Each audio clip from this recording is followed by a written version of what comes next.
दोस्तों, किसी ने सवाल पूछा है कि हम अपने पास्ट से बाहर नहीं आ पाते तो हमें क्या करना चाहिए। देखिए, पास्ट से बाहर आने के लिए सबसे पहले तो आपको ये समझना पड़ेगा कि आप पास्ट में अटके क्यों हुए हो। क्योंकि हम बहुत कारणों की वजह से पास्ट में अटके रह जाते हैं। बहुत सारे ऐसे ट्रॉमास होते हैं। सबसे पहले तो सबसे बड़ी गलती तो हम ये करते हैं कि हम सब खुद को नॉर्मल समझ लेते हैं। हम सब नॉर्मल नहीं हैं, हम किसी न किसी तरीके से नॉट नॉर्मल हैं। कोई ओवर सेक्सुअल है, कोई ओवर सेंसिटिव है, कोई ओवर इमोशनल है, कोई ओवर मटेरियलिस्टिक है, कोई अपने बारे में ही सोचता रहता है बहुत ज़्यादा। तो बहुत सारी चीज़ें। और हम जब लोगों से दोस्तियाँ करते हैं तो शुरुआत में सारे अच्छे होते हैं, सारे मीठी मीठी बातें करते हैं, क्योंकि उनकी अपनी एक्सपेक्टेशंस होती हैं और वो अपनी एक्सपेक्टेशंस की वजह से हमसे दोस्ती करते हैं। कोई प्यार नहीं करता है किसी से। अगर सही मायने में बताऊं तो लोग किसी के प्यार में नहीं पड़ते हैं, लोग पड़ते हैं एक्सपेक्टेशंस के प्यार में। उनको एक्सपेक्टेशन होती है कि मुझे इस व्यक्ति से ये मिल जाएगा, लेकिन वो अलग बात है कि बाद में पता चलता है कि यार इससे वो नहीं मिल रहा है। आप किसी के साथ रिलेशनशिप में आते हैं, अब आपके अलग अलग नीड्स हो सकते हैं। जैसे किसी व्यक्ति की नीड हो सकती है इमोशंस। उसे एक पार्टनर चाहिए जिसके साथ वो अपने इमोशंस डिस्कस कर सके। ऐसे किसी व्यक्ति की नीड हो सकती है सेक्सुअल। उसे सिर्फ सेक्स पार्टनर चाहिए, उसे कोई ज़्यादा इंटरेस्ट नहीं है। किसी को फाइनेंशियल नीड्स हो सकती हैं, किसी को सोशल सपोर्ट चाहिए। तो उस संबंध में लोग आपस में कनेक्ट होते हैं, और उस संबंध में जब कनेक्ट होते हैं तो धीरे धीरे स्टार्टिंग में तो सब कुछ अच्छा अच्छा होता है, लेकिन बाद में उनको रियलाइज होता है कि इस व्यक्ति के साथ उनकी वो नीड्स फुलफिल नहीं हो पाएंगी। तब क्रिएट होता है फ्रिक्शन, और फिर इंसान के फ्लॉज उनको दिखने लगते हैं। जब धीरे धीरे वो देखता है कि यार इस इंसान में तो ये कमियां हैं, ये तो केयरलेस ही बहुत है, ये तो मेरे मैसेजेस का रिप्लाई नहीं करता है,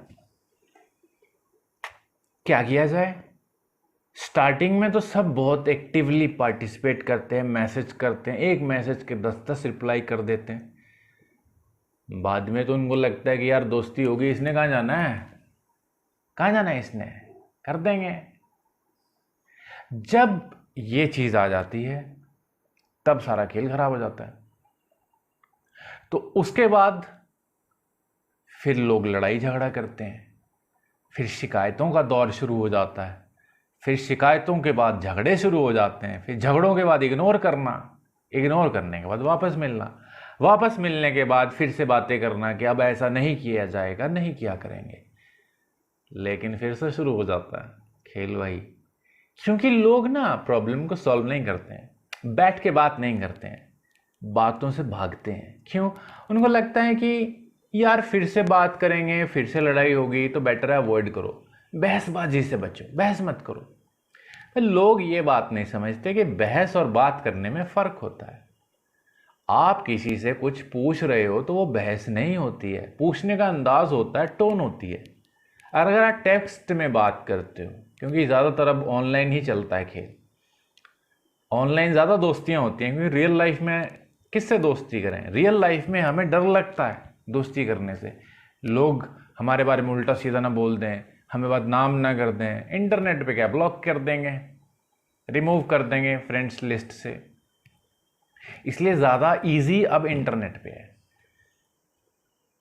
तो वो लड़ाई झगड़े जो होते हैं ना, लोग क्लियर नहीं करते हैं और फिर छोड़ देते हैं, तो लोग उसी वजह से अटके रह जाते हैं। तो सबसे आसान तरीका है, वैसे तो प्रॉब्लम के अकॉर्डिंग ही सोल्यूशन दिया जाता है, तो इन जनरल में ज़्यादातर लोग रिलेशनशिप की वजह से जो प्रॉब्लम में रहते हैं, तो उसका सबसे आसान तरीका आप बात करो। बात करके ही समाधान निकलेगा, क्योंकि आप कोई माइंड रीडर नहीं हो। आप किसी का माइंड नहीं पढ़ सकते हो कि किसी के दिमाग में क्या चल रहा है। आपको उससे बात करो, समझो, प्यार से पूछो, प्यार से समझने की कोशिश करो, कुछ ना कुछ आपको रास्ता ज़रूर मिलेगा। कुछ सवाल पूछना हो कमेंट सेक्शन में पूछ लीजिएगा। Thank you.